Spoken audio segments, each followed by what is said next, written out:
Good evening. Welcome to the Township Board of Trustees meeting for Thursday, June 8th. And I'd like to have Mr. Clark Kent lead us in the pledge. I know the words. I pledge allegiance to the flag of the United States of America and to the republic for which it stands, one nation, under God, indivisible, with liberty and justice for all.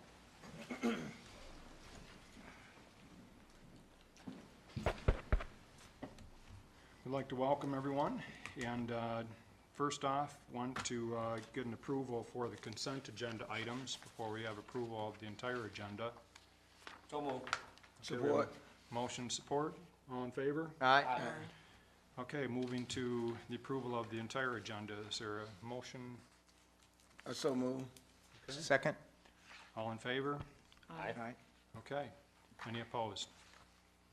With that, we'll move to citizen comments, and we'll open the floor to any of our residents that might have a comment to start with. Mr. Erd?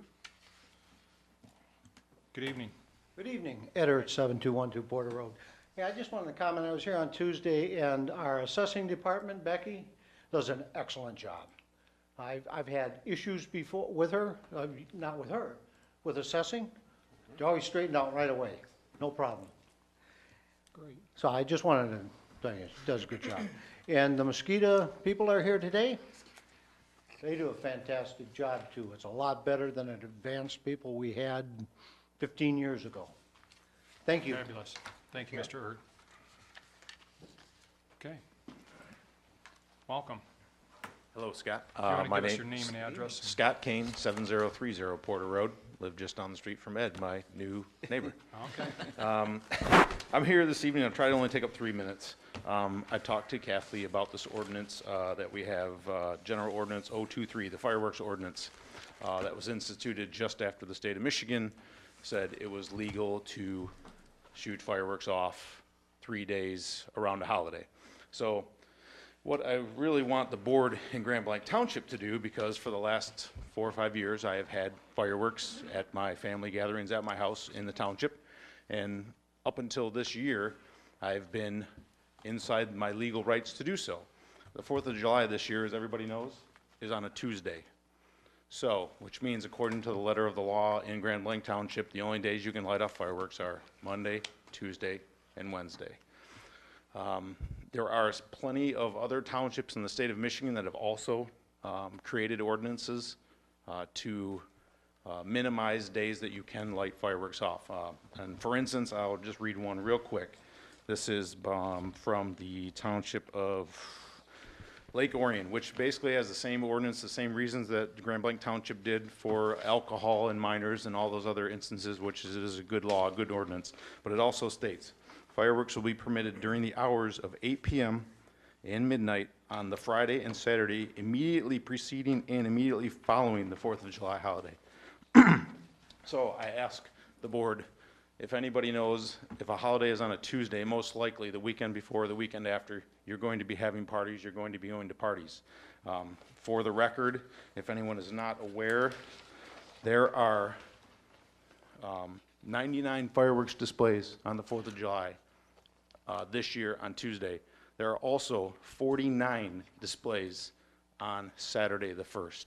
So I would hope that this year, possibly this year or for next year and the year after, the township looks at the ordinance to try to lengthen the time that people in the township can light fireworks, because this year it's a Tuesday, next year it's a Wednesday, the following year it's a Thursday. So we'll run into these same cases every year for the next 3 years. So that's all I ask, is you guys review that and possibly this year or the next year's amend this ordinance. So thank you. Okay. Thank you very much. It's a very interesting concept, yeah. Okay. Any other public comment? I think we're going to invite Mark Lucero to come up at this time as well and talk to us a little bit about our mosquito abatement program. Ladies and gentlemen of the board, good evening. Like you said, my name is Mark Lucero. I work with Rose Pest Solutions. I'm just going to give you a quick synopsis of what we've been doing for the past couple months here. And for those of you not familiar with the program, kind of give you an overview of what we do. The township program began this year on April 17th. With the mild winter and the little to no snow melt, our crews were able to start larvicide almost immediately. Designed to help minimize the spring hatch, we were able to cover the entire township in less than 5 days. To date, we have almost 600 hours into the township and have applied over 550 pounds of larvicide. In the beginning of May, 14 New Jersey light traps were installed throughout the township. We began to monitor these on Monday, Wednesdays, and Fridays like normal. For those unaware, the traps dictate when the truck-mounted ULV application is required. When the count reaches 20 female mosquitoes, we then provide a quick knockdown with this application.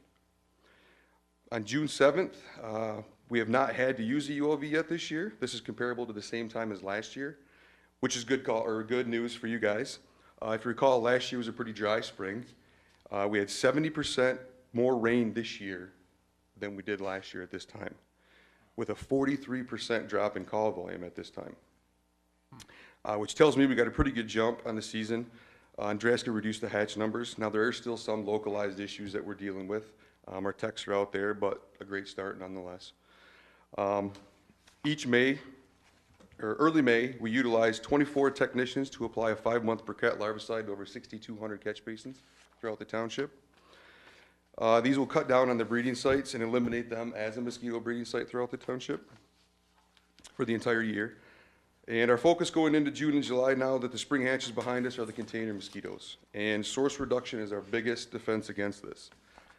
Source reduction is being a proactive in finding and eliminating possible water sources, either organic or man-made. These could be gutters, bird baths, kids' toys, tires, buckets, tarps, etc., pretty much anything that can hold water. With the small rainstorms we keep having, these will fill up quickly. West Nile testing will begin on June 14th and carry out throughout the summer. As always, our daytime operations consist of daily larvicide in the ditches, woodlands, and wetlands. We have 2 full-time daytime technicians in Grand Blanc that are here Monday through Friday. If a resident is experiencing a problem, it could be a localized issue, give us a call. The technician will be glad to come out and look at areas of concern contributing to the problem. If the mosquito population is unacceptable and the technician deems necessary, they will apply a barrier. This will last up to 30 days, along with any larvicide or any source reduction that needs to be done around their property. Last, the key to this program is public education, as you guys know, source reduction and larviciding. We will continue to use the ULV treatments when needed to bring the numbers back down to a more manageable level, but the Grand Blanc residents have always been excellent in assisting us with this and helping us to achieve these numbers, and for that we thank you. And here's to another great season. Look forward to working with you guys. Any questions? Ms. Lane? Mark, I don't have a question, but you and I shared a conversation this week regarding bees and wasps. So would you clarify that for both our residents and the board so that they know that they can still call you? Yes, the bees and wasp or any other issue you have in box elders, spiders, anything you have is not covered under the mosquito abatement program. It's a mosquito program. Although because you do have the program, any resident will receive a 10% discount at any service they ask us for. Okay. No, I've been very pleased with the service from Rose, and Good, glad to hear it. I think I'd probably say that every meeting that we have with you, but you know, we haven't gotten bit by a mosquito yet this year. But, Well, it's going to come. Yeah, So, but, but I'm glad to hear it. yeah, but you guys do a fabulous job. Anything else?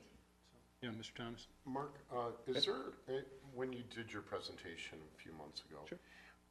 Is there a way that you could work with somebody in the, probably Mr. Limita, about putting that on our website, about the bees and wasps and how to contact you? Yeah, I mean, I can get, you mean the pollinator part of it? Yeah. Or just well, treating the for bees and wasps? Discounts when they're out there anyways. Yeah, sure, I can, either I can do it, or I can have the account manager give you a call and give you the actual prices for anything you need to have put on your website.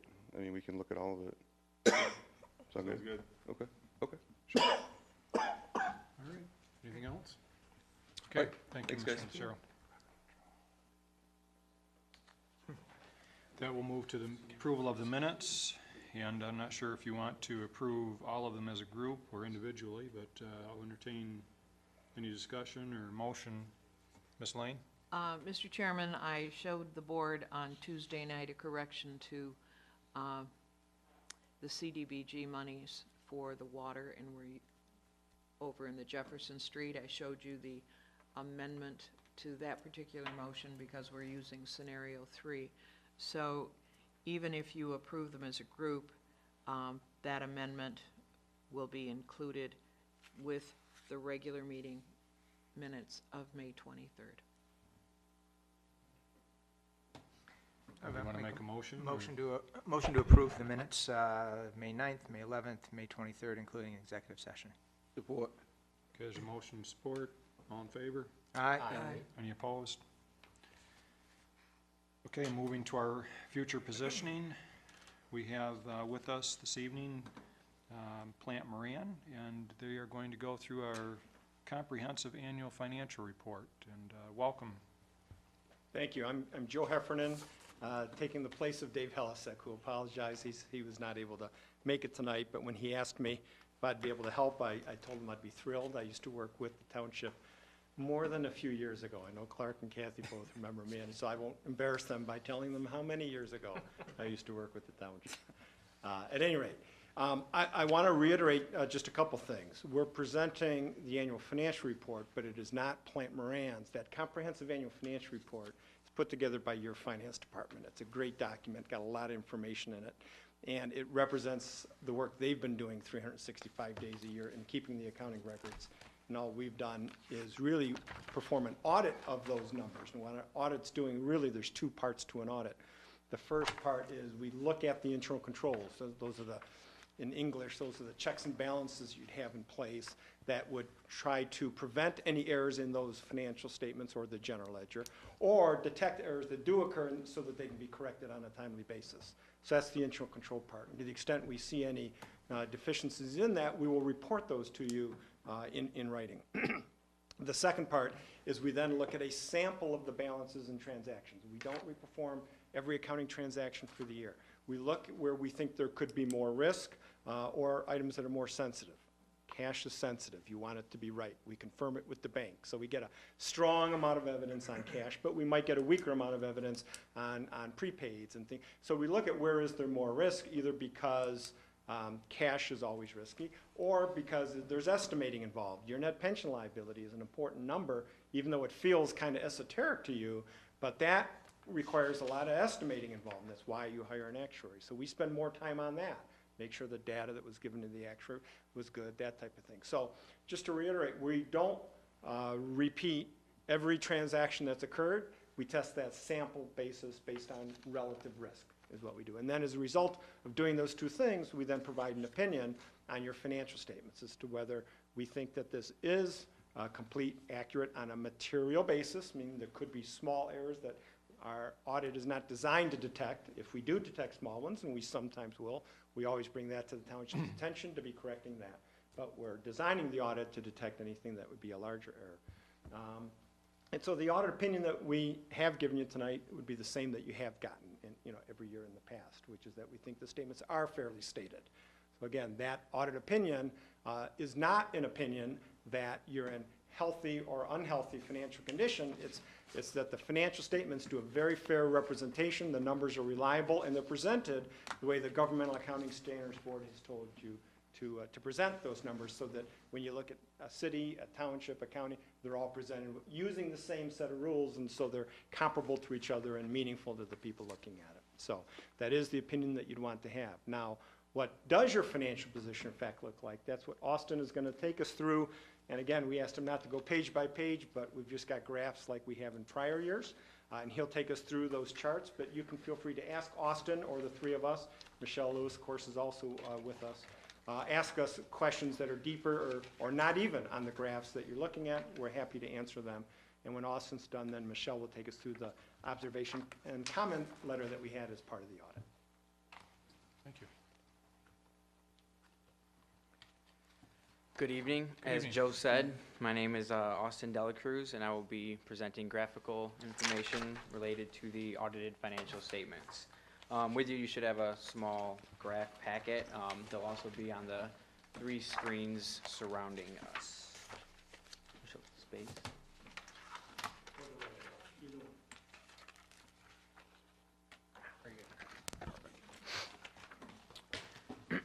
The first graph presented shows a 3-year trend of the township's general fund revenue. As you can see, general fund increased slightly from prior year, and this is driven mainly by an increase in state source revenue as well as property tax revenue. With the increase in revenues, there was also an increase in expenditures. Most of this increase was in general government and police department as a result of an increase in salary and wages and additional contributions made for post-employment benefits. This next graph shows the general fund unassigned balance as a percentage of expenditures. The township generally aims for an unassigned fund balance of 10 to 15% of expenditures. As you can see, in the past 3 years, the township has fallen within this range while still managing to set aside monies for post-employment benefits and capital projects.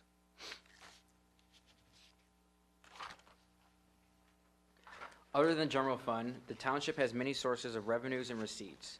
The township also has several special revenue funds, debt service funds, capital project funds, cemetery funds, and the DPW fund that bring in revenue from various sources, most of which is restricted in use.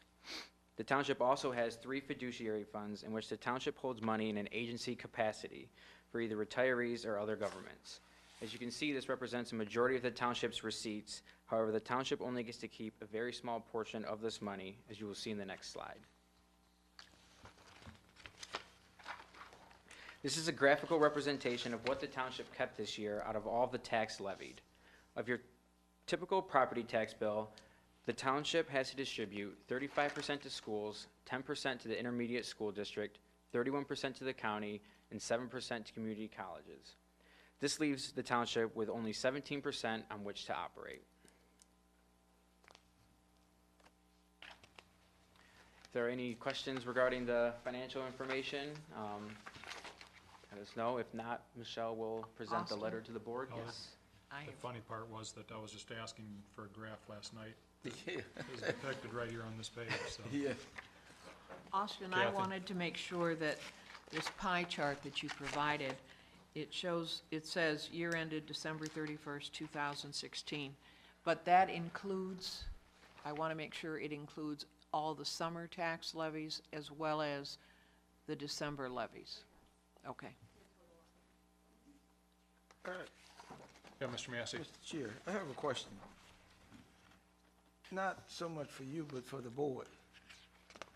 Looking at the pie chart, what you have described here is that we give the county 31% of the revenues. Right. Well, we're basically the collection for the taxes, for property taxes, and so we send them to everybody, the school, intermediate school district, county, community college. Yeah, Same that's, with, that's Michigan state law. When it set up the Constitution, they said townships and cities will collect all taxes for everybody. So the schools and the county, nobody has to collect their own taxes. The township or a city, if you're in a city, is responsible for doing the assessing, getting the values right, asking all the different units, what millage will you be levying, and then they send out the bills, collect the money. And so the reason we put it on the chart is to show you're responsible for handling that cash while it's in your possession, but then transmitting it over within 10 working days of the 1st and 15th of every month to those other agencies. So while you're responsible for the money, it literally is their taxes that you're billing for them and distributing. So, Mr. Massey. Go ahead. so what's your first name, Joe? Joe. I get your name mixed up with mine. Good name. It works. I didn't want to ask myself a question. Thank you, Joe. But Joe, what you're saying is the money comes into the township, and it goes out to the county within 15 days? Tim? It's 10 working days of the 1st and 15th of the month. The law is like quite strict as to Oh, okay. when you cut it off, measure what you've collected, you've then got 10 days to figure out whose taxes you just collected and give them the money. Really? Yes. Mr. Mansour? I'm sorry, you finished? No, I'm sorry, Mr. Yes, Massey. yes. So, Mr. Dela Cruz, I have 2 questions for you. First, what is the total of this pie chart on 5? Well, how many dollars is that? Is that 14.5, 18.2, 52.8, 88.032? What's the total value of this pie? It is, Let me hit the left Back to the arrow. previous page. There you go. Third line from the bottom, agency fund, $52.8 million. is the total taxes being collected on behalf of everybody, that the township's responsible for maintaining, controlling, investing for that short time period, and then distributing out. And it's that 52.8 million essentially that is the pie chart. Okay, so in that 52,850,000 is the 17% we keep. Yes. And in the county, is that where water is? Is water not a part of it? That's probably If separate, you look right? in about fifth from the bottom, Department of Public Works, Yep. $18.2 million. That would be your water and sewer fund. Okay, so it's part of this pie chart in here somewhere. It is not, because the No. pie chart is just that third line from the bottom, the agency fund. Mr. Kent? Just, that's what, I was in the same place that Al was. That pie chart is representing strictly the millage collected taxes, correct? Not revenue sharing or any of those things? Correct. Right.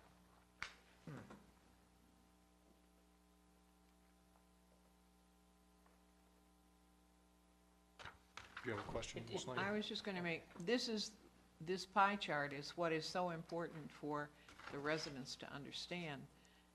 Like all of you, in July and in December, you write a big check to the township, and it is generally sort of taken for granted that the township gets all of that money.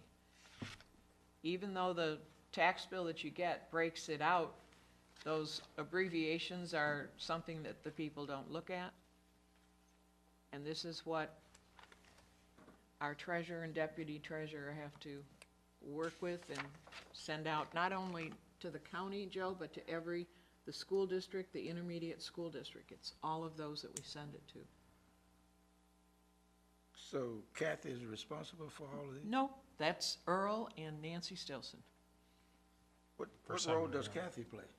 Which I role? watch when you're spending it. Oh. Deputy. Well, it depends on which Kathy you're talking about. 'cause I we have a mean, Kathy as in our the finance. not Oh, you. okay.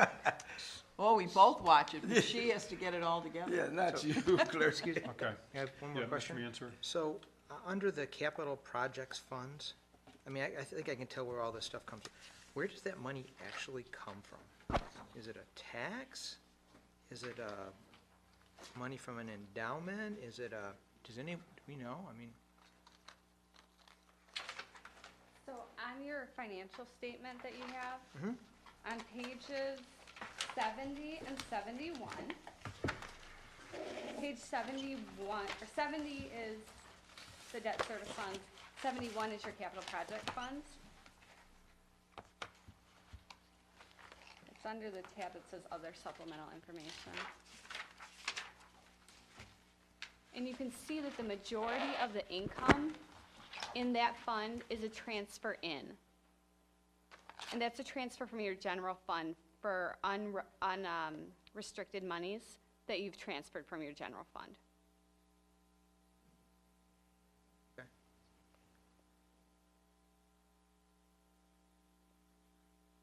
Thank you. No problem. Anything else? Not at this time. All right, thank you, Austin. Also in front of you, you have a smaller letter to the board. And what this letter is our report on internal controls, as well as our required communication to you, and then also some legislative items that we feel are of interest to the board. So the first section of this letter is internal control matters identified in the audit. Here's where we identify items that may be helpful to strengthen your internal controls, significant deficiencies and material weaknesses that we've noted in your controls in our audit. In performing our audit, we noticed that there is an area that could be improved upon in your internal controls, and that's the segregation of duties over your cash transfers. And what we've noticed is that there are controls right now in place to approve and initiate transfers, and those controls can both be performed by somebody who has journal entry ability as well.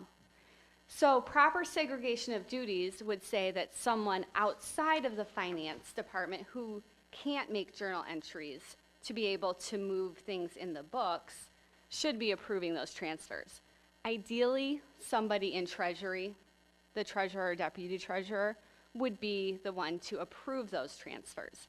Anyone in finance could still initiate a transfer, but it would be good for someone outside of the journal entry function to approve them. So we noted that, go ahead, Question, sure. Yes, Mr. Mr. Massey. why Why? you recommend that the treasurer? of the Sure, deputy so if somebody who has journal entry ability can approve and initiate a transfer, they can also make a journal entry to misappropriate assets. So someone without the journal entry capability to approve that transfer, that takes the ability to move that in your financial records. So basically, you just explained that if you move entry into a journal, you have the capability of making it balance. Right. Yes. The theory behind internal controls is not to put in controls so that nothing bad can ever happen, because it's too expensive to do that. The theory is to look at the relative risk, and so where's the risk of an error or an intentional error, which is what we also call fraud. What's the risk of that bad thing happening, and what's the cost to try to correct it? And this is one where the risk is a little bit higher than average, because I'd rather take cash than anything else. And we believe the cost of putting in a control that would prevent or detect that is really low. Because the banks have all put pretty good controls in place that if you ask for it, they'll do it, you're the customer, but if you ask for it, they'll say, oh, you want us to have a second person approve wire transfers? We'll be happy to do that for you. Now, they might say it's gonna cost $10 a month. So, banks don't do these things for free. But we think the cost of that relative to the potential risk of someone being able to take the cash and the knowledge and ability to cover their tracks. And that's no offense to you gotta be careful when you're looking at internal controls. You're not saying that anybody would do something like that, but you want to put in controls with that balance between where's the risk and is there a low cost, is the cost of putting in control, and here we think the cost is very low. And the risk is higher than moderate. When you've got somebody that's something that a large organization, for small organizations we've seen, large organizations say no. Nobody should ever have the ability to change a general ledger and also move cash. So. Yes, Mr. Kemp? Well, last night, or Tuesday night, when trustee Mansur brought up the letter from last year, I didn't recall this statement being there. This finding, you should say, material weakness.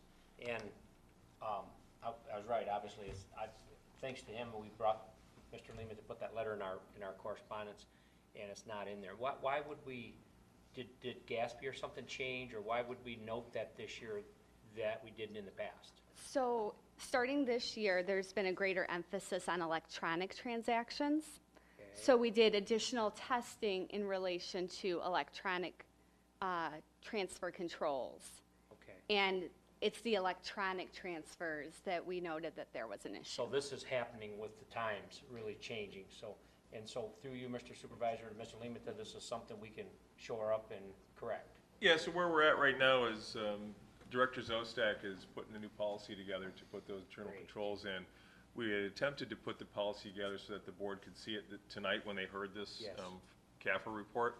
But Treasurer Guzak asked for a little more time to consider looking at all of his options before we finalize that policy. And of course, we granted him that time, but I think you can ask Kathy now, but I think we're talking about, 30 days or something to have the policy finalized into the board so that you guys can see that we have taken the action as recommended by the auditors. Very good. Thanks. I've got a question, I guess, a question and a statement. I'm wondering, you mentioned treasurer. I believe an elected official, and that's what you're talking about, signing off on this is important, that we have more than staff, committing to those transfers, and that's probably what you're recommending, right, is treasurer or deputy treasurer? Ideally, that would be the position. Yeah, although I'll just point out that audit theory is neutral on the relative position, quite honestly. So I think from a policy perspective, I can certainly see the board saying, geez, I want that to be somebody with authority like the treasurer or deputy treasurer. But audit theory is relatively neutral. It would say two different people want to be involved. And audit theory, which comes from COSO, is the, would not make that differentiation. I just put that out. But I certainly understand from your perspective, saying we've got people with that authority, that's where we'd want to put it, and that makes great sense. Okay. I'm just trying to, Right. from our perspective, if you chose a different path, Right. we would not be saying that's not as good. As long as it's somebody who's not making journal entries. Yes. Right, Yeah. okay. But also knows what they're signing off on, too. That would be a great idea. Yeah, they have to have the ability to question it, Yes. to know Right. that, hey, this doesn't look normal. Right, Mr. Chairman? yes. So let me come back to this issue again. So would you consider segregation of duties, segregation of duties an important issue? Absolutely. So we haven't changed the process we've used in the township here, as far as I know. And we've had electronic transfers for a number of years now. And coming back to it, I don't understand, why this particular year. Did you, do something, I guess, more in depth, or why wouldn't this have been a part of your standard, professional service here in terms of helping us understand if we have a fraud or other weakness like this, potential fraud weakness? I think that Mr. Ken hit is the evolution of the audit procedures. The American Institute of CPAs 9 months ago put out a notice that said, we think auditors should be looking at these very specific things within electronic transfers. And I think prior to this, when we saw organizations that had very large amounts of electronic transfers, we in fact were saying, let's talk to the bank and see what kinds of controls are there. But when there was a moderate level, we were not spending as much time doing that. But the evolution of the audit procedures with the American Institute of CPAs saying, we really think this should be an important part of every audit. We're looking at this at every single audit. And if you think about it, even if there is not a large volume of electronic transactions that are taking place, I still believe very strongly the cost, once you identify that that's a risk, the cost of mitigating that risk is so low, wow, we just ought to be doing that. I Yeah, completely that's agree really that the it's, honest answer. It's not, okay. yeah. All right, because, I guess the issue was that the same situation occurs whether there's paper or electronics or whatever, right? I mean, this is a person who can, as you say, transfer cash and cover their tracks. Yeah, and let me, Possibly. yeah, you're absolutely right. I mean, everybody would say, do we want $20 of cash missing? No, we don't. No, I mean, you got, Right. absolutely, absolutely. And let me also add, though, the question of, geez, why wouldn't you have said this a year ago? In addition to the evolution of the audit standards, with that specifically being spelled out by the Institute, auditors are also told, because we're looking at things on a sample basis, which is what I would have said in the introductory comments, auditors are told, vary what you're looking at. Don't do the same audit every year. Mm-hmm. And we will be looking at some different areas every single year. And so next year or the year after that, we might come up with a different comment. And you'll have the exact same question, well, why didn't you bring that up 3 years ago? And it's because auditors cannot look at every single thing that's happening. We look at the relative risk, and we're told to vary that a little bit from year to year so that we, in fact, will look at things from a different angle. Maybe we're auditing the same thing, but a different way of getting the evidence. And when you do that, you, in fact, new questions come up and new comments will then come up from the auditors. Mr. Massey? Yes, Mr. Chair. As an auditor, the information that you received from the International CPA institution, do you guys pass that information on to the treasurer of Grand Blanc Township, such as these are some of the things that have come down that are new requirements? Generally not. The American Institute of CPAs, when they put those materials out, they are intended for auditors. And when we change what we're doing, actually the AICPA discourages us from specifically telling our clients, here's the new test we're doing, because that's healthier in an audit environment to not have that knowledge and not say, well, then therefore, maybe I'm safe doing this over here because I don't think they're looking at that. So Quite when honestly, do- that. So, Right. Mr. Joe, when do you inform the treasurer that, there's some new requirements at the end of the audit? No, when we see an area for improvement.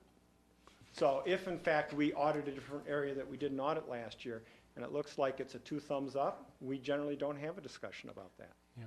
Just if I could interject, I think, Mr. Massey, what our auditors are telling us aren't necessarily requirements. If we chose to not do this, I guess that's our choice, but Yes. what these are is recommendations based on what they've seen. And so the information that they've received from the CPA institution are things that are kind of red flags that they tell them that, hey, when you're looking at an organization and doing an audit, and I'm just putting this in layman's terms as best I can, agree. but which I am, but is to basically say, hey, here's things that you need to look at, but you don't necessarily want to send that out to the groups you're auditing, because then, hey, guess what? If I need to cover something up, in my organization, you're giving me a heads up. So I think, the recommendations you're making are things that as a board, we will recommend to our treasurer that, hey, we want to, I think we mentioned that Director Sostak is putting together a policy, and we're going to have a chance as a board to look at that policy, and there may be, some other recommendations based on the audit. And I would just repeat what you just said. Every comment the audit firm makes to you is not an instruction, it's not a directive, it's not an order. It's our opinion for you to think about and say, what do we think about? I'm not sure I agree, let's keep talking about that, or maybe, hey, that is a good idea, let's go ahead and do that. Well, one thing that I'm not sure every board member's aware of is that before the audit even begins, I meet, I'm not sure who else meets, okay, our officers meet with the auditors, and they ask, hey, are there any areas that, and I think they might even call a board member or two, and ask them, are there any areas that you think that, we should focus on? And if one of us think that there's a red flag, it kind of is a chance for us to say privately, hey, this is an area where I think there's some concern. Yes, Mr. Thomas. Through you to Trustee Massey, one thing too, Trustee Massey, is that this wouldn't be, this is more of a checks and balance and make sure that everything's done correctly, obviously, but more importantly, to answer part of your question, but when things change legislatively, the treasurer is notified, we're notified through the MTA, the superintendent, he's notified. So when things do change through the legislature, those get enacted ASAP. You know what I mean? Yes, I know what you mean. So when there's certain rules of accounting and accountability, those change. We don't wait for the auditors to get that information to it. We do it internally. Okay. Okay. Good. All right. All right. Go ahead. So moving on to section 2 of the letter, this is our required communications to those charged with governance. This is our boilerplate language. At least that's what you would expect, is it to be the boilerplate language. On this page 3, there's a little bit of tweaking at about 2/3 of the way down the page. No new accounting pronouncements were put into place this year, except for GASB 72, which enhanced investment disclosures in your financial statements. And in addition, during 2016, the township did move the defined contribution assets and the other post-employment benefit assets over to MERS of Michigan. The rest of this section of the letter talks about difficulties encountered in performing the audit, disagreements, corrected or uncorrected misstatements. We're pleased to say that we had none of those. No difficulties performing the audit, no disagreements with management. The books and records were in excellent shape. Even though you did have the control deficiency, the state of the books was amazing. There were no misstatements that we had to propose, and Kathy and the finance team do an incredible job of providing information to you and recording the information in an accurate manner. If we go to section 3 of the audit on the next page, we talk about some legislative items that we think that might be of interest to you. The first one talks about the financial outlook and how it's improving throughout the state of Michigan. It's improving in the township. Property taxes are beginning to inch up a little bit, but keep in mind that they can only go up by 5% or inflation, which inflation has been much lower than 5% recently. Legacy costs, I know this is something that the board is very focused on right now. Your pension, your OPEB costs. Currently, your pension system is 53% funded, and your OPEB fund is about 13% funded. Now, the township is being proactive in attempting to fund these. Last year, you paid an additional $350,000 to MERS. You also paid an additional $800,000 towards your other post-employment benefits over and above the retiree health care premiums. And I know this year you've assigned part of your fund balance to still keep trying to stay on top of those legacy costs. In June of 2015, the GASB came out with Statement 75, which, like pension, if you remember a couple of years ago, it brought that pension liability onto the front of your financial statements. This will do the same thing for your other post-employment benefits liability. And if you look at page 6,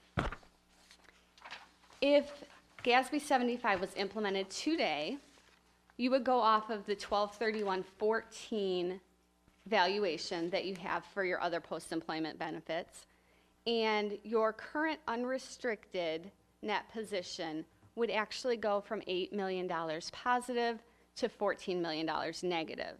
And that is a direct result of that liability being placed on the books. Now, it doesn't represent those extra contributions you've made in 15 and 16.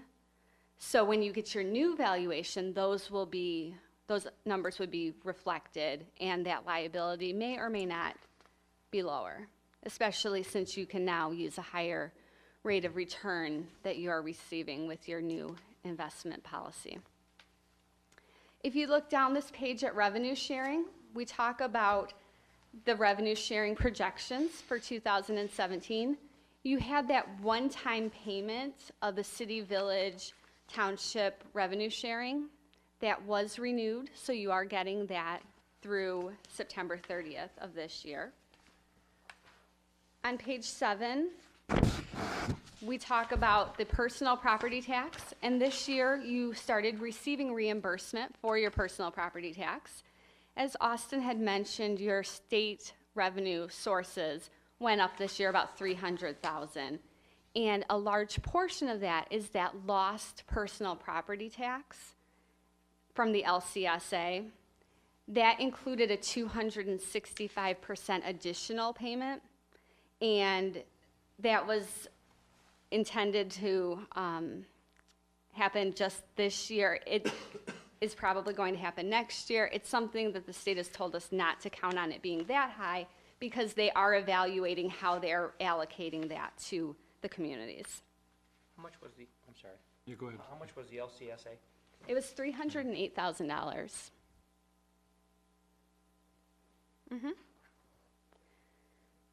On page 8, we talk about some pension and OPEB bonds, ability to take out bonds to pay for your pension and OPEB. That's just information only. Administrative charges. There is several lawsuits that are going on across Michigan, and they have to do with administrative charges and how funds such as the water and sewer fund are being charged an administrative charge. So it's something that you just want to make sure that you have proper documentation of any costs that you're charging between funds. Public Act 530 of 2016, additional reporting for legacy costs. If you have a pension or other post-employment system that is funded under 60%, which is where you guys are right now, there is some additional reporting that has to be done to the state and on your township website. MERS is working with the finance directors on helping them get this annual report together, but you have to file this report and essentially a corrective action plan outlining steps for you to get to that 60% funded for both of your units or both of your plans. The last piece on here is just some dark stores legislation updates. There are some good news coming out of that, but nothing has been finalized yet. Do you have any other questions on anything we've covered tonight? Mr. McManus? So I guess I don't really have any more questions for the auditors, but I would like to congratulate, our finance group, and Kathy, I think, is behind you somewhere there. Hi. On the good report card here, I mean, with the exception of having to take care of the sod issue. For my information, because I'm new here, and are we compliant? It looks like we're compliant with this CVTRS requirements here in order to get our payments. Yes, the That's township true. has complied with those. And we're compliant with them, I guess, going forward, right? Because we're Yes. still compliant. Yep, it's every December, you have to put the information on your website to be in compliance. Okay, so that's a question. So there are those 4 items that are shown there. And I think that I've seen the debt service report, I think that I've seen the 2-year budget projection, but is the performance dashboard out there in the local finance? I guess that was the one that I was wondering if, is it out there somewhere? We do have a performance dashboard, and you can get to it through our website, but I don't remember the exact pathway. Trustee Mansour and I can get that information out to you. So the open item here really is for us to, I guess on this one, is to get to the 60% funding requirement for both the healthcare and the OPEB is kind of like the major takeaway for our board and our treasurer here, right? Mhm. Okay, thank you very Yes, much. you're welcome. Is that 60%? It is for both, then? The 60% is for each, yep. Okay. So your pension would have to be 60% and your OPEB would have to be 60%. If not, you have to file something on your website that shows the steps that you're taking. Right. Yeah, Mr. McKenna? I guess, comment to the board as well as question to the auditors. When we talk about our policy of 12% plus, 12 to 15 is what we've been carrying in the past for unallocated funds or fund balance, which now I see we're in the neighborhood of $1.9 million. Been on the board 22 years. I've never seen an emergency. You know, we've had things unforeseen, roof repairs and those kinds of things to the tune of a couple $100,000. Do you see most communities carry this 12, 13%? And I understand it's healthy to have money back, right? But at the same time, board, we're paying interest on that OPEB and unfunded liabilities. If you think about it, it's just like a mortgage payment to MERS and to the OPEB folks. I say, first of all, absolutely, Mr. Lehman, the $308,000 I know is going on OPEB because we did not budget for that LCSA. So that's one, and I say take $1 million out of that fund and put it on. Let's get ourselves to 60%. We can do that. And then I guess that was a long answer part of my own question, but is that 12%? Just are we out there compared to most communities, or is that really anything less than that's not considered healthy? You would not be unusual in the 10 to 15%. That is what is considered 10 to 15% is a healthy fund balance range. Yes.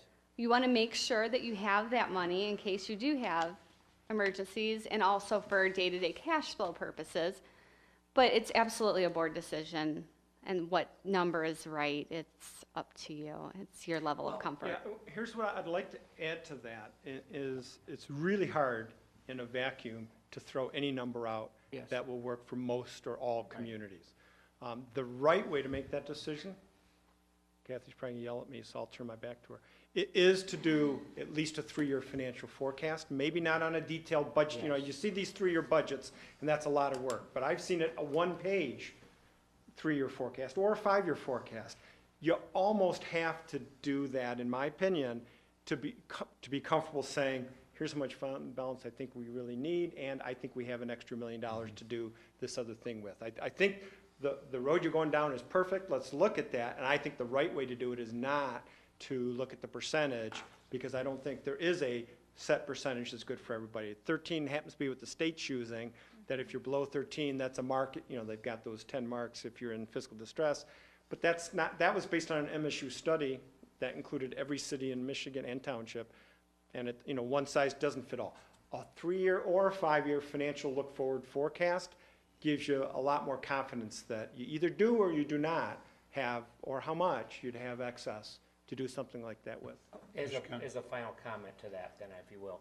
Well, first of all, how old is that recommendation? I know it's 13% is more than a dozen years old. okay. Yes. And so communities were not, first of all, they didn't even have to post OPEB 13 years ago, I know that. And so communities weren't finding themselves in this kind of situation.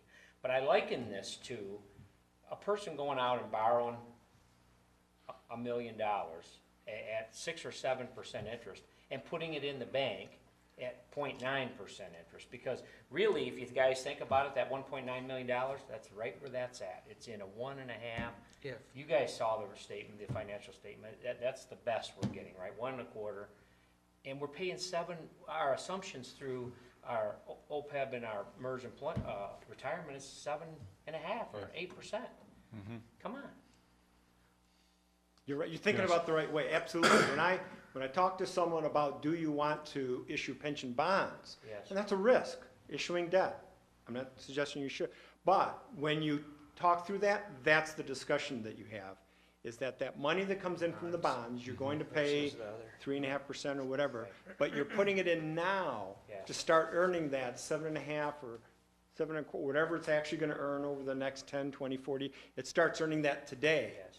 And if the decision isn't 7.5% versus a 3.5 bond, but a 1% in my pocket, if you don't need it in your pocket, that's an easy decision. Mr. Thomas? Now, legislatively, isn't there something coming down the pipe through Lansing with the amount of unfunded liability with in regards to the 13.5%? I'm not sure of a connection with 13.5%. Well, I know that what I've been reading is that they're changing that to, that it's going to go up to 20 to 25% before, For teachers. for teachers and Yes. for municipalities, for, you know, all the, Some Police, municipalities are paying 25% already. Every municipality is no, I paying mean a with the different. fire and the police and the public works. Do you have any background? I know that So that City of was Port voted Huron down. has been doing a lot of work with the state, because they're one of the communities that's, when you look at theirs, you kind of take your breath, like, oh my, I mean, they're Yep. really. So I've been working with Exactly. James Freed up there. And he's been working with a bigger group with the governor's office, trying to look for what we can do. And they're talking about, can we put limits on what the benefit will be, i.e., don't count overtime, so that would eliminate the pension spiking. They're looking at things that would impact the benefits and maybe make it easier to start pre-funding it, because right now you need a AA bond rating in order to do a pension or OPEB, and Port Huron can't get that. They've got an A rating, and they can't get it partly because they've got this big legacy for pension and OPEB. So it's kind of a circle. So the governor's office, for about 4 or 5 months now, has been looking at a lot of things. And actually, I haven't talked to James. We had a city council Saturday session about a month ago, and there could be a lot of things that have happened in the last month. I haven't heard of the 13.5% that you had brought up. But yeah, the governor's office understands it's a problem, and they're looking for ways they can help without using state money. Just so, I'm a little bit confused, but the 13.5% we were talking about was our unrestricted reserve, right? Yes, 1.9. So, I mean, they Right. probably aren't going to increase the requirement there, because No. I imagine No, most I'm of them sorry. are. No. But what No, they've stuck they with are it. looking at doing is saying if you don't have 60%, you've got to file a plan. And that's For part of that unfunded. legislation of Public Act 530 that we're talking about, because they want anyone that's below, not that 60% is a good mark, Right. but that's not what they're saying. they think 80 to 100%. I mean, misspoke. That's what I was but when you suggesting. get down to a certain point, it's becoming a problem, certainly, as you are well aware. And so they're trying to elevate it, cause everybody to start talking more about it. That's what the semi-annual report and the what are we going to do about it. And by the way, if you're below 60%, it's not a legal requirement that you actually have a plan, but you have to say, what are we going to do about it? And if you say, we're going to keep paying what the actuary tells us, and that's what we're going to do about it, that is an answer. So they're trying to elevate it as an issue, and they are trying to look at legislatively, are there some things they can do? I think we have a township south of us that's fully funded and one north that isn't. But- So we're kind of like right in the middle geographically too, so. Supervisor Bennett, Yeah. just a question. Is this slide deck available to us electronically? Absolutely. Yes, Okay. Kathy has it. Okay. She can share it with. Thank you any very, of Okay. thanks. Kathy Sostak has it? Yes. Okay, all right. Done, Mr. Lima, did you have a comment? I didn't know if you had your I hand up. just want the board to remember that, you know, what really changed this conversation goes back to 2007 and the onset of the recession, and it really changed the conversation that everybody was having across the state, because while these have existed and we've had unfunded pension liabilities and unfunded other OPEB liabilities, that conversation really changed because it became highlighted at the impact of the recession, what happened to some people's investments. It just really showed that, wow, wait a minute, you know, when you saw taxable value drop, like we saw in Southeast Michigan and in so many areas, and it really cut the revenue, and then you start really looking at what percentage of that is versus your revenue, and how slow, how fast you can drop, but how slow you gain it back, like we've been talking about.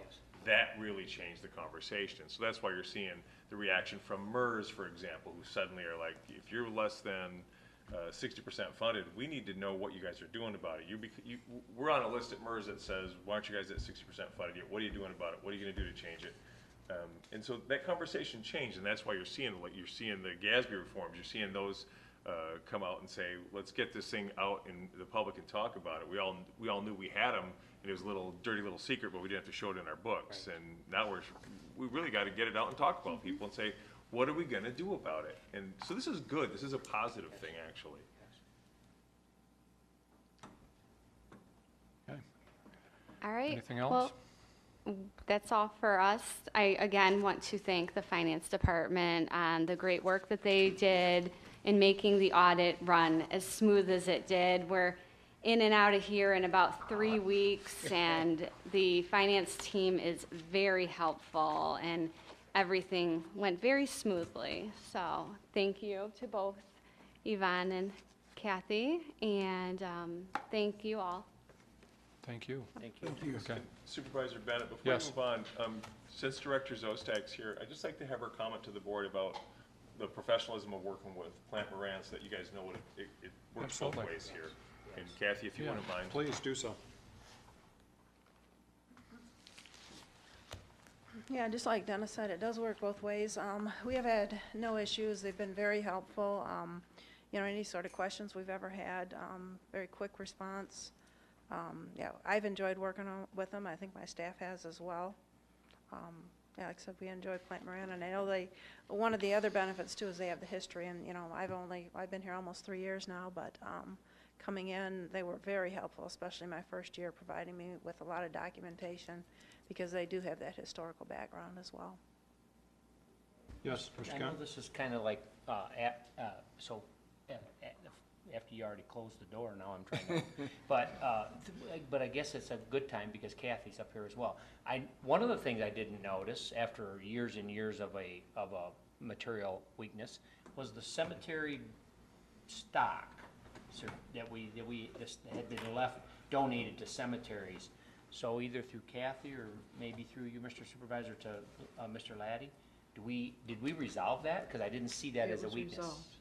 I think the Yes. finance department took the lead in resolving it. Yes, we did. Actually, Yvonne helped me out with that, and, yes, it was taken care of. So for the new folks on the board, there's a prime example of, I know that had been on there for a few years, but Mr. Laddie explained to me, it wasn't just as easy as saying, let's just get rid of that. So you guys did have to do some work to get that taken care of then. Very good. Yes, we had to. The issue was the dividends were Yes. being reinvested, Yes, and now that we're getting the dividends sent to us as a check. great. So that's a prime example. So it looks like with this weakness, we'll get the policy in place and our department's capable of handling it. So that's a great deal. Question, Yes, Mr. Mr. Chair, Massey. Kathy, am I hearing you say we were sort of in a disarray until you came? No, I'm not saying that at all, no. No, definitely not saying that. I don't recall saying that. No, I just said they were very helpful to me, just providing me with schedules and everything that had been prepared in the past, and, But what I'm hearing, you've done a terrific job. oh, well, thank you. Yes. Yes. We are pleased. Anything else? Thank you again, Kathy, for all You're the work welcome. you and your department do. You guys do a great job. May I Okay, Ms. Lane? Kathy, in response to Mr. Massey's question, how many years have we received that special award in the finance department and with the treasurer that says we are a fine organization? Through the GFOA, the Certificate of Achievement, I believe it's 20-some years, like 22, 23 years. So we were not in a mess.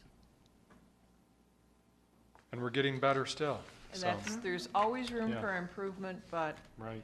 a lot of things were kept on track, especially thanks to Plant Moran when they came here. I was giving Kathy some accolades. Yeah, absolutely. Thank you. Okay, thank you.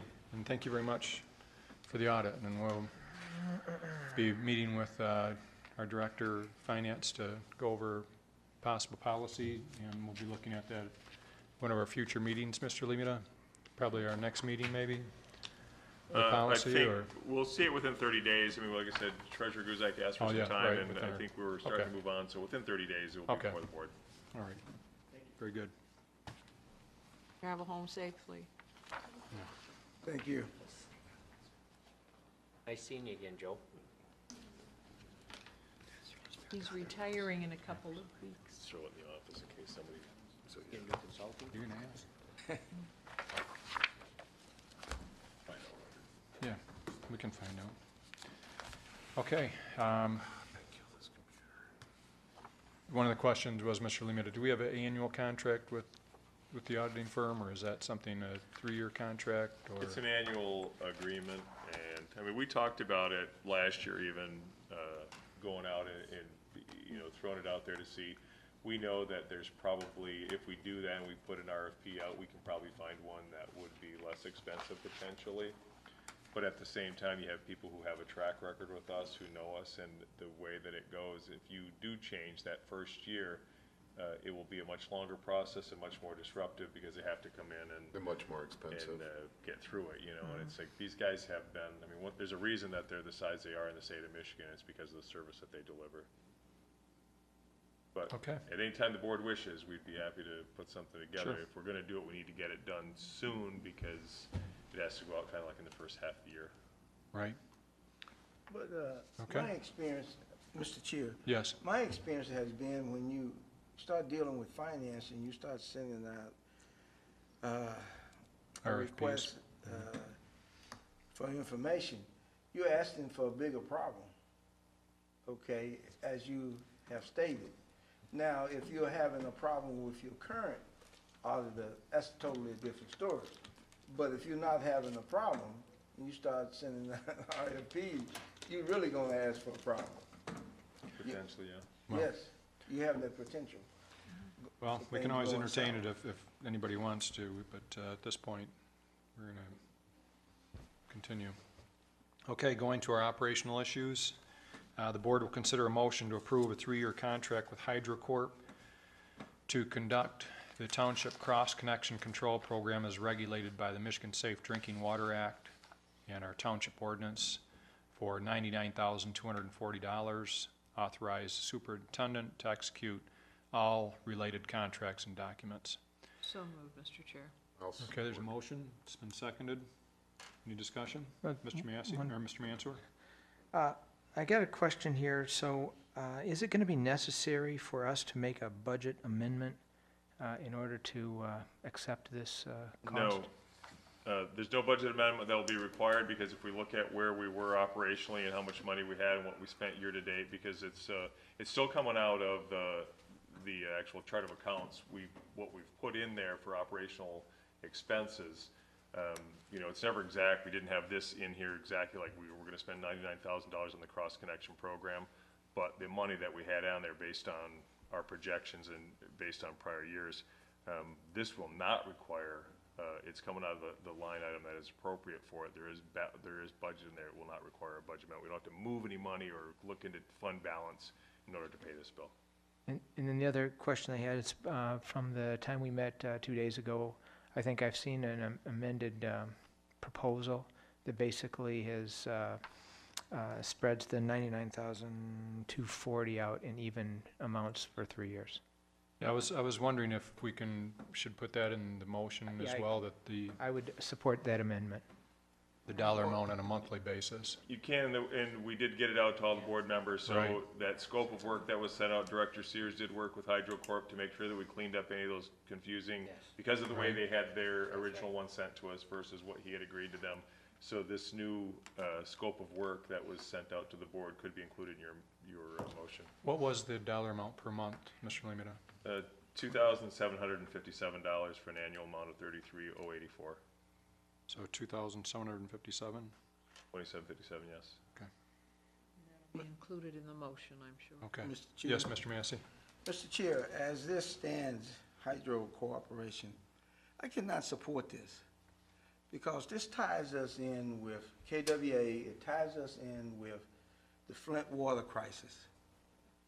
If we could move another year until we see how the KWA is gonna run, I would be willing to support this. But right now, we're using the same firm that KWA doesn't have a lot of people that believe in it, okay?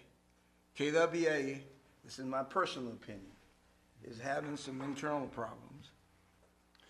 Well, if we want to look at, and I understand your concerns with the Flint water system, Mr. Massey, I guess, there's probably a list of suppliers that are working for the Flint water system that are also working for KWA. For example, I would imagine that Rowe Engineering, as big as they are, they do quite a bit of work for us, but I would have to imagine that they're probably doing some work, I don't know for certain, but they probably are doing work for the Flint water. To my understanding, there is no connection between HydroCorp and KWA other than that they're a supplier for them, or a contracted But they're not firm. doing it for the KW. Yeah. I'm sorry, I just need some clarification. Can I speak to Mr. Lena? Sure. Okay. This operation, this motion that we're discussing, isn't this for the cross contamination where, so there isn't a backup into, and the so you're going to a facility and they're checking to make sure that the sanitation has a check valve in it, and that's what we're doing, so we do not have to go out there ourselves. The KWA this company does nothing with the KWA. KWA is a water line, correct? Or am I missing? I just need some clear, so the KWA is a pipeline. It has nothing to do with going into residents' homes, businesses, hospitals, to check a check valve for contamination of sewer water going back to drinking water, correct? Correct. Okay, and my next thing is that the Genesee County Drain Commission, when they do their inspections, they hired this company. My computer's absolutely blown up, but I remember that the Genesee County Drain Commissioner, Jeff Wright, they hired this company just to check on contamination of a check valve. This entire thing, the motion before you and the request before you is about managing our cross-connection control program. Exactly. We are gonna have a cross-connection control program, whether these guys do it or we do it in-house. That has nothing to do with it. It's just that they're gonna set up and manage it because of the amount of regulations that have increased for our cross-connection control program. Director Sears has asked, and it really is, it's all about whether it's a water backflow device. That's all it is. all it is. At each commercial, industrial, or institutional property, that we have to verify that they have, a check valve basically for their water, that we're not getting any contamination that would feed back into the system. It has nothing to do with KWA whatsoever, or where the supply is. It doesn't matter whether we're being supplied by KWA or the Great Lakes Water Authority. The exact same reporting has to occur. Yeah, I can understand Mr. Massey's concern in that, there's a lot of controversy surrounding, the whole water situation and concern about getting wrapped up in that. But I think,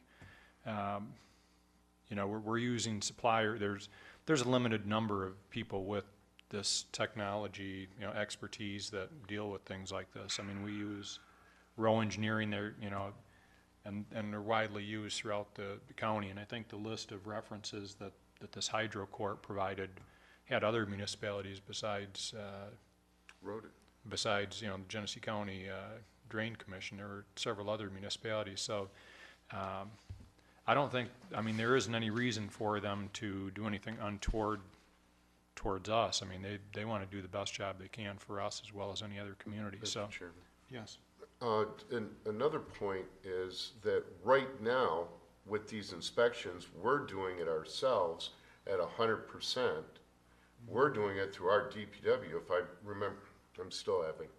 So our DPW is doing it, and this is more of a cost savings than anything else. Am I correct, Mr. Limita? Yeah, the biggest challenge that we have right now has to do with, in order for us to continue to comply with all of the regulations that have been expanded, and a lot of it is linked to the Flint water crisis, because it's shown a spotlight on some issues that, fair or not, in our own reporting, they want everybody to report more so that we get the consumer confidence back where it belongs. People will be able to trust their municipal water supplies. If we're going to continue to do it ourselves, we're probably going to come back. We're going to be creating at least one more additional position to come in, because we do not have the personnel right now to continue to do our own cross-connection program with the amount of regulations that have changed. So the idea behind this was that we can bring somebody in and they'll go through, the first year is lifting the heavy load, and we're going to get that done. It's going to be organized. The next 2 years are kind of fine-tune it and going into a maintenance mode, at which point we can pick it back up and roll. And just one more question, or one more point, Mr. Limita, is that according to Director Sears said that down the road, we will go back to doing this ourselves. We'll have that option. If we decide that we like it and that it's a better value for us to pay $16.5 or whatever it is moving on to maintain the program, we can make that consideration, saying, well, is it better for us to allow these guys to manage our cross-connection program for us for $16,500 a year, or do we bring it back in-house, and can we do it for less than that? Can we actually now take the program back over in 3 years? And maybe we can, and maybe we can look at it and say, well, actually, we can do it in-house for $10,000.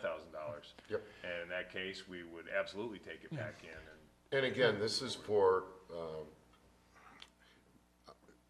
commercial facilities. Yes. Correct.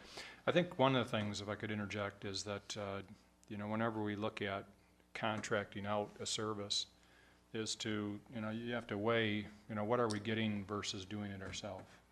Or what are we saving, and you don't want to save money at the expense of our residents either. No, but we're not prepared. I think, I'm sorry, yeah. Scott. I think the thing that, and I've weighed this in my head, and I've talked to residents on it, and we've had public comment on the issue as well, but I think the trade-off in going outside, we have a couple of things. One is we're bringing in some expertise of an organization. Mr. Massey brought up, that when we hired our new director, did she clear up, some financial issues? I think when we hire an outside firm to come in and put together a program, sure, we've been doing the inspections, but from what Mr. Sears, our DPW director, was explaining, is that we want to do a little bit better job, and that we want to get our records better shape. We want to create a database, and so if we were to hire somebody, it's going to take some time for them to get up to speed, to get the software, to do all this type of thing. And I would much rather start out with somebody that can start out at a run rather than starting out at a crawl.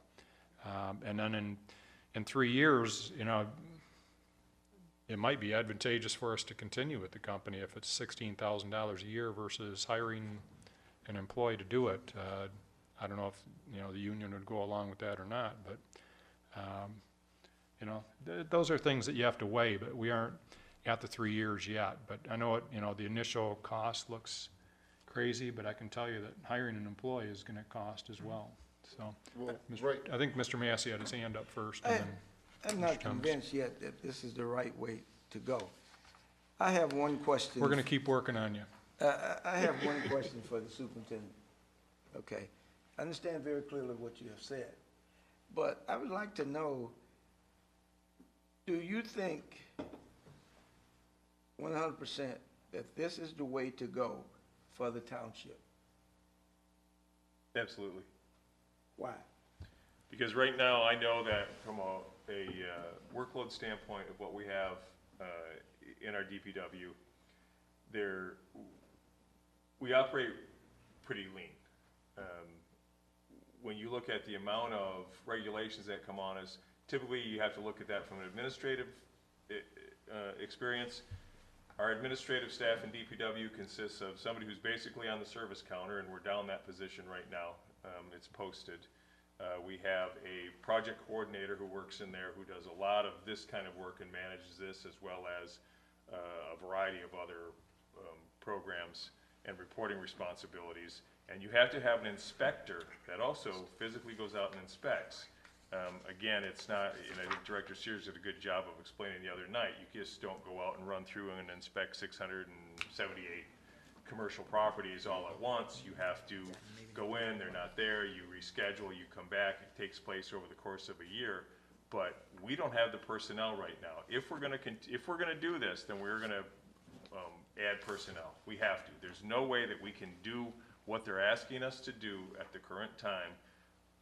And then on top of this kind of thing, the cross-connection control program, don't forget that we have a program that's existed forever, that you have to take water samples from your customers and send those back in, and it's very controlled. We have to buy a refrigerator to hold those samples, and they have to be sealed so they can't be contaminated.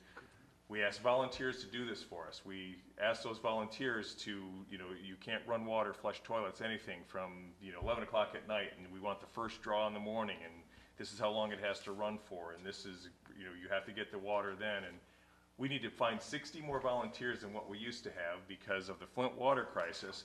The DEQ has increased the amount of the volunteers that we need to pull these samples for us. They've increased our sampling program. That's just been dumped on us that we have to run through the administration. It is a huge, huge job. And then you take this cross-connection program. We've been doing pretty well, but there's more regulations that have been put on us. These people have 200 customers. Their claim to fame is that they still have their very first customer. This is what they do. They have 200 customers spread out over a variety of states: Michigan, Wisconsin, Maryland, Delaware, Virginia, and Florida. And like I said, their real claim to fame is that we still have our first customer. They're very proud of the cross-connection control programs that they put together. Can we do it? If the board decides we're not going to go in this direction, sure. But we're going to spend $99,000 over 3 years. I'm going to hire somebody, and the impact just in your retiree health care alone, because if they get hired before August 1st or with the contract that is currently pending took place, I'll show you. That's $1 million. I'd say that the $99,000 is probably a better trade-off. Well, Mr. Lieben, I'm looking at the list of other clients, that this firm uses, and I know you've probably seen this too, Mr. Massey. No, I haven't. Okay, I'll pass it down, but we've got Waterford Township, Oakland County, which, does a superb job, City of Southfield, City of Rochester Hills, Southwest Michigan Sewer and Water Authority, Spring Lake Township, West Bloomfield Township, and that's in addition to City of Fenton, City of Swartz Creek, which, Village of Holly, Village of Clio. I mean, most of these people aren't even on, our same water supply. So I guess unless anybody has any big objections. I just want to make Mr. one. Thomas and then I'm sorry. Mr. Ken. I just want to make one clarification. Again, we're doing this ourselves right now, and even though that we are going to hire, or the motion is to hire the company to do this cross-contamination, We're not laying anyone off. We are not, all we're doing is freeing up some man hours, or person hours to better fulfill our customer obligations to the residents of Grand Blanc Township. And improve our system. of And doing improve it. our system of accounting. Now, we do have we do already have the software to do it ourselves. You know, according to Mr. Sears, you know, it's just a matter of allocating more man hours to do this. But we already do have the software. In fact, on Tuesday, Deputy Sears made mention, you know, I think that's our next item, is to talk about the $23,000 for the update of that. But, you know, with Deputy Sears saying that, you know, and down the road, he'd like to do it himself, but right now, this is Okay, the way to go. Mr. Kent? Director Sears. Director Sears, excuse me. You know, Mr. Massey, one thing, and Mr. Lima touched on it a little bit. When we think about the value of the 33,000 now, and then of course it sounds like it would reduce. It would reduce because they're going to do the 100%. But it's almost like Supervisor Bennett said. It's like we're hiring an auditor here, like we did today, right? I mean, we have an auditor coming in and checking. You know, we may find that the way we were doing the inspections, and we already know that according to Mr. Sears, that our reporting was deficient, right?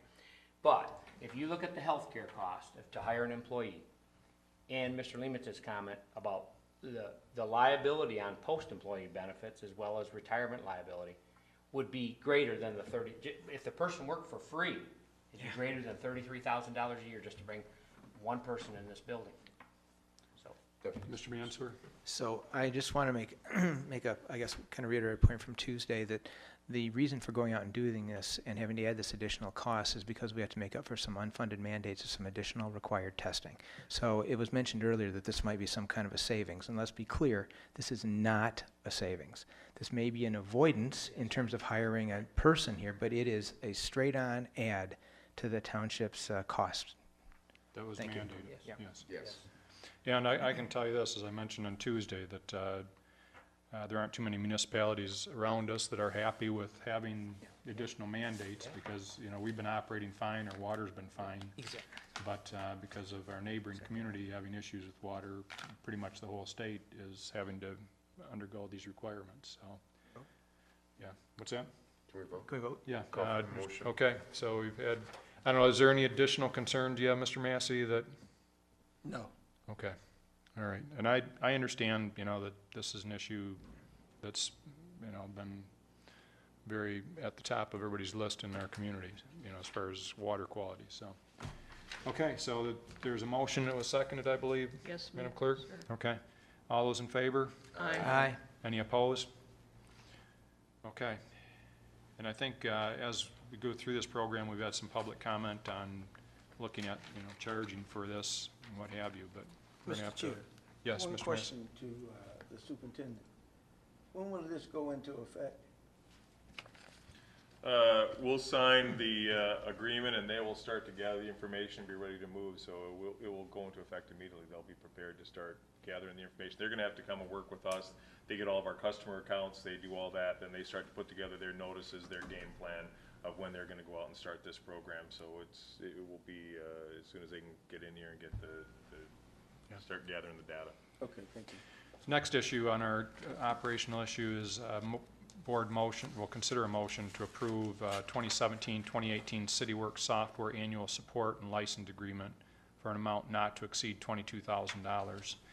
And I guess when I brought up the software with regard to the backflow, I think Mr. Sears was saying that, you know, while we may have the software, I think from the sound of it, this group is prepared with tablets and everything else to go out when they do these backflow, and we're going to be able to gather a lot more information than what we've been able to gather in the past to create more of a database for that backflow. Yep. But anyways, this is needed software.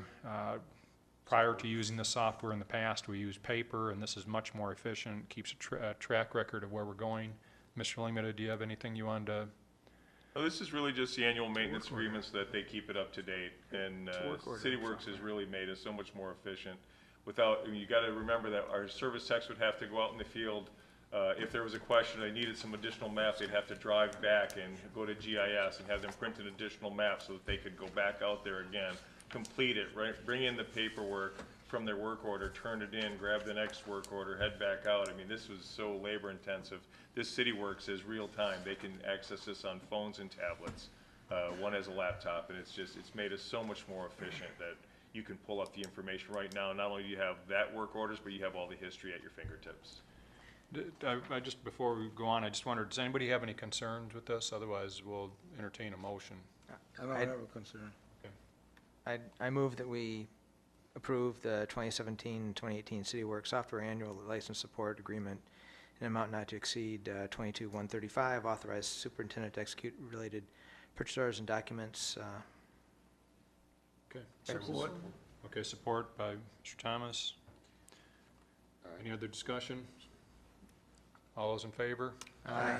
Any opposed? Okay, moving on to item C. Board will consider a motion to approve a resolution to release, relinquish, and remise the sanitary sewer easement on the Grand Blanc Assisted Living property on Pagels Drive. According to the property description and location set forth in the documents provided by Deshano Development, and authorize Township Supervisor and Clerk to execute the easement release documents. So moved. Support. All right, motion support. Any concerns? All those in favor?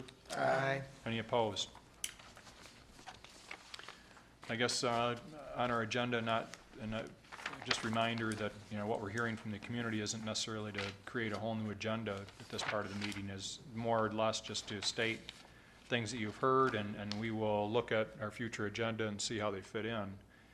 One, you know, comment that we heard this evening was with regard to the fireworks, and I can, you know, concur that that might be something that we want to look at further. I'm not sure that we can do anything for this year at this point with an ordinance, but Yeah, Mr. Laddie, you want to weigh in on? Well, yeah, you don't have the time frame to Right. do it this year, but it's something that if we want to do for next year. Mhm. But then we have 4th of July, but you have Labor Day, I think, is one of the holidays, so. So I if may we want do to want to consider look into this, we should probably get the ball the other, rolling. okay. Anybody else hearing anything out there that? Mr. Chief, Massey? I think we should keep the conversation going about the roads, Mm-hmm. repairing the roads. How good a shape they're in? Yes. How poor a shape they're in, probably. Yeah. Yes, I was pleased to see that Embry Road was paved, and now we'll get the fog and whatever the dust is that goes on there, but I'm sure we will get plenty of phone calls when they do the chip and fog, because that's when everybody says, why did they do that and ruin a perfectly smooth road? Mr. Bennett. Yes, Mr. Thomas? Mrs. Schmidt, I think you left your phone. I'm sorry. Okay, no problem.